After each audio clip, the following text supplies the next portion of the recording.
My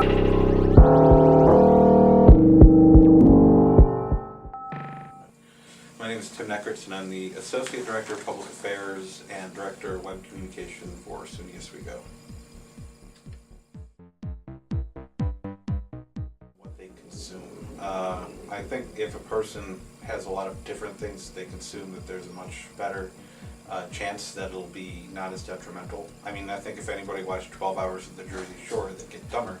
But I think for a lot of people with media literacy, they seek out, fortunately, hopefully, they seek out different views. I know that there are always people on like the far right or the far left who only want to find views. They'll seek out websites and TV networks and radio stations that have the same views as they are, which I think that's detrimental to learning. I think the important thing is to keep an open mind and try to seek out a lot of different, whether it's types of media or voices or whatever it is. I think that would minimize any detriment that comes from potential atrophy of not being active and being a passive learner. I think people kind of get, I don't know what the right word is, but a lot of this stuff I think is kind of comfort food for them. It's like they might have had a hard day or something like that, and they just want to come in and see people who are dumber than they are or something. I'm not really sure why that happens, but I think to a degree it just becomes an easy trap because our minds are so active for so much of the day that perhaps that's how they unwind, is to look for passive types of entertainment. And it's one thing to be scanning Facebook, looking at Facebook, reading different articles people are posting, interacting with people, making witty comments on photos and that type of thing. I guess it's another for it to become more like a one-way thing where all they want to do is watch and lurk and experience what is happening out there, but not having it engage them in some way.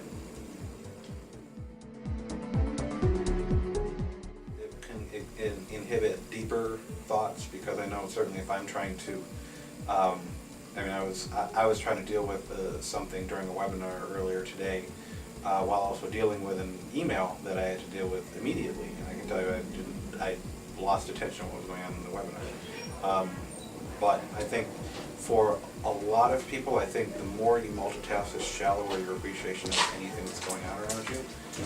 So, you would hope that people would do more single tasking, that type of thing. I think the problem is it's almost like, I'm a great multitasker. It's like multitasking, people will say, is something that's treasured. But, give me, would I rather have a student who can take 21 credits and get B's and C's, or a student who can take 12 credits and get A's? Obviously, ultimately you want someone who can focus a little more on the task at hand. They should be able to do a lot of things, but hopefully they will be able to focus on what it is that you want from them at any given point. And that's a workplace function too. I think people have goals that they want to achieve for people entering the job market, and they don't want them necessarily doing 500 things average. They'd like them to do 5 things well. I think it kind of depends. There are some people who I think just seem to be predisposed to being able to memorize and recall things very well. I think for a lot of people, for me, memorization, especially through school, was something that involved a lot of effort. Whether it's just remembering rubrics or anagrams that help you remember specific things, or just memorizing important information. That's kind of hard when you're not really giving time to it. I think for a lot of people, it's writing down, physically writing, taking notes this way, I think helps recall a lot more because of the way motor skills used. So if I was at a lecture and if I was typing notes, I don't think I would remember it as well as if I was writing notes. So I think potentially because of the difference of the interface, that there could be some truth to that. Not that I have empirical proof, but technology kind of engages us in a way that we're not used to. There is to a degree more effort in negotiating a website. The whole idea, a good website, they always say, doesn't make you think in some way, and so you've got to. Navigating should be intuitive. That being said, a lot of people don't hang out on websites that are all that intuitive. Facebook is fairly intuitive, but there's a lot of engagement involved in getting various places. Email. To be reading email and replying to email correctly, you're still engaged in that process. Something like YouTube is, I find, kind of hard to use sometimes. I mean, the way you want to, just because the search results are so screwed up. So I think, if a person is using websites in an active manner, I think it can maybe work against the primitivism of it, but again, that depends on how actively they're consuming as opposed to passively.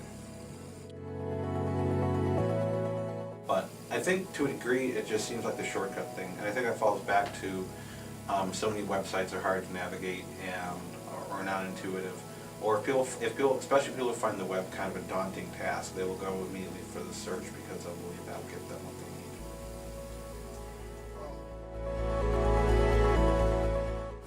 I think it could be positive, depending on what it is that you're looking for when you're doing that. Sitting around and watching a bunch of YouTube videos or TV shows when when you're getting nothing out of it can be a negative. But I know that there are great studies out there, professors, and I'm trying to remember his name,